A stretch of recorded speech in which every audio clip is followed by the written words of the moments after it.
J'ai oublié de te montrer, François, que sur les rings à compression, la plupart, je sais pas si tu peux voir, il y a un petit ring chromé. Il est chromé à l'extérieur. Ici, vois-tu? Ok. Il y a des bons sets de rings qui ont des rings à compression chromés. C'est plus dur, ça résiste à la chaleur, ça résiste à l'usure. C'est ceux-là qui travaillent les plus forts. Quand ton piston arrive en haut et que la compression est de plus en plus forte, ton ring a tendance à ouvrir parce que l'air passe entre le ring. Parce que le ring, il est quand même lousse dans le piston. Pour pas qu'il grippe, il est lousse dans le piston de haut en bas. Fait que pour pas qu'il use, ils mettent du chrome. C'est un ring qui est dur à user. Puis tu vois, eux autres, c'est en acier ordinaire. En acier trempé, là, mais de bonne qualité. Là. Mais il n'est pas chromé. Puis les rings à l'huile, eux autres, ils sont chromés aussi. On les voit très bien, eux autres. Pour qu'ils résistent longtemps, parce que c'est sur eux qui vont racler toute l'huile pour pas que le moteur consomme. C'est pour ça que durant la période de rodage, il ne faut jamais mettre de la bonne huile ou des anti-frictions ou quoi que ce soit pour empêcher les rings de se placer. Il faut vraiment que ton cylindre s'use et tes rings s'usent ensemble pour faire le plus étanche possible. Parce qu'une fois que les pierres ont été passées dedans pour la finition, ça laisse toutes des petites graphines. Ces petites graphines-là, ils vont s'user, ils vont se polir. Fait que tous tes morceaux vont tous se polir ensemble. Fait que si tu mets un anti-friction au départ, ton moteur ne prendra pas sa place et il va toujours consommer. Tant que tu n'auras pas réouvert le moteur, passé les pierres et remis des rings neufs. Ton ressort ici pour le ring à l'huile, il y a une marque bleue dessus. Okay? Pour savoir où est-ce qu'il y a l'ouverture. Tu l'ouvres un tout petit peu. Tu le mets dedans. Là, tu vas chercher tes rings à l'huile.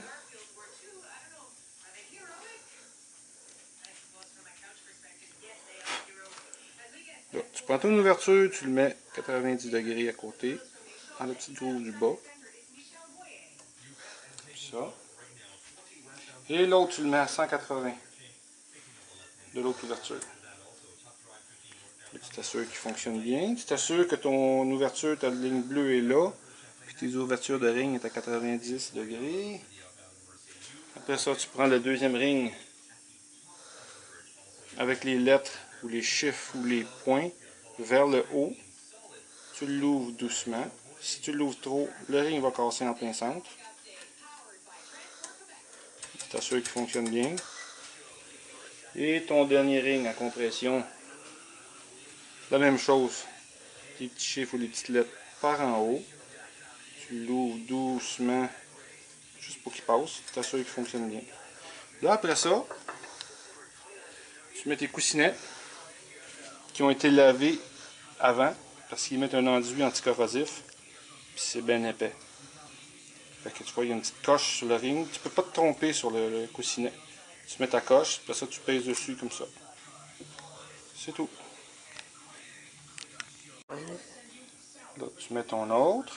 Même chose. Tu mets ça ici. Tu pèses dessus. Et eux autres, ils ont eu la bonne idée de mettre des pins pour être sûr de centrer ta rod. Pour pas que tu la mettes à l'inverse. Il va juste à une place. Puis en temps normal, c'est moi qui l'ai démonté le moteur, j'ai pas de trouble. En temps normal, tu te fais des marques ici et là.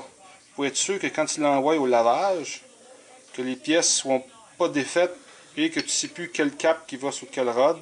Parce que c'est tout du match 7. C'est ça que ça a l'air une fois assemblé. Puis tu as tes petites bottes ici. Tu mets un lubrifiant ici quand tu les serres avec un torque wrench.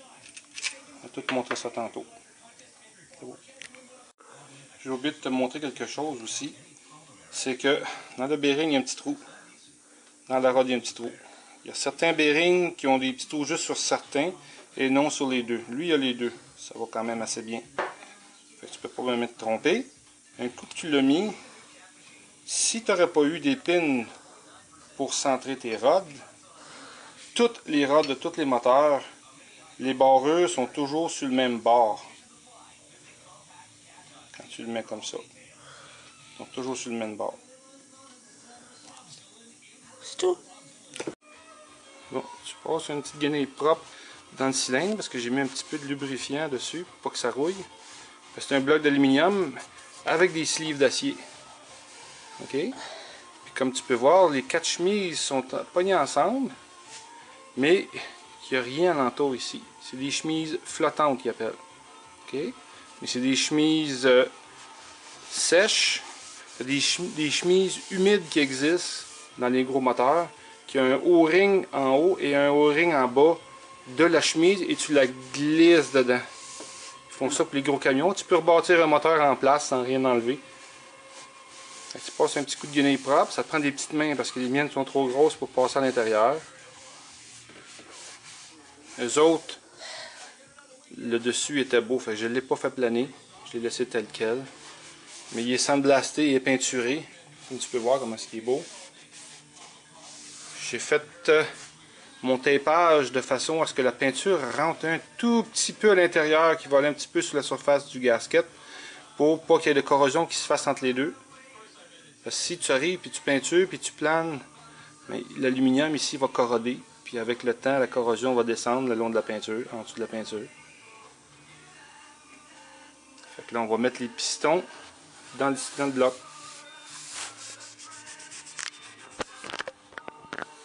Bon, ça c'est le bloc une fois à l'envers. OK. Et ça, c'est l'autre partie du bloc qui va en tour avec les bearings. En temps normal, sur un moteur normal, cette partie-là est séparée de cette partie-là.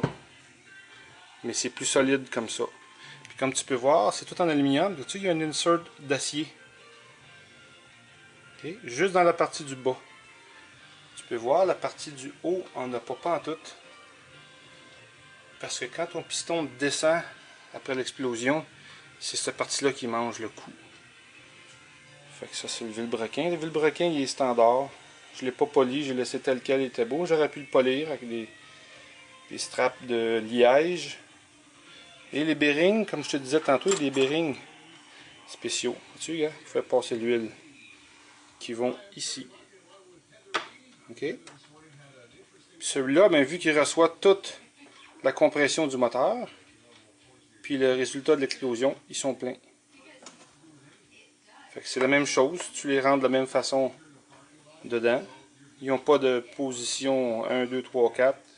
Tu as juste à mettre les bons bearings aux bonnes places. Tu n'as pas vraiment moyen de te tromper.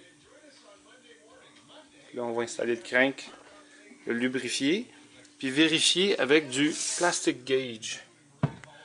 C'est comme un petit cordon de plastine de couleur que quand tu mets sur ton crank, tu mets ton câble dessus, tu le serres au torque recommandé. Puis selon la grosseur et la couleur, il va s'élargir. Avec les largeurs, ça va te donner la mesure en millième ou en pouces selon le côté que tu le prends.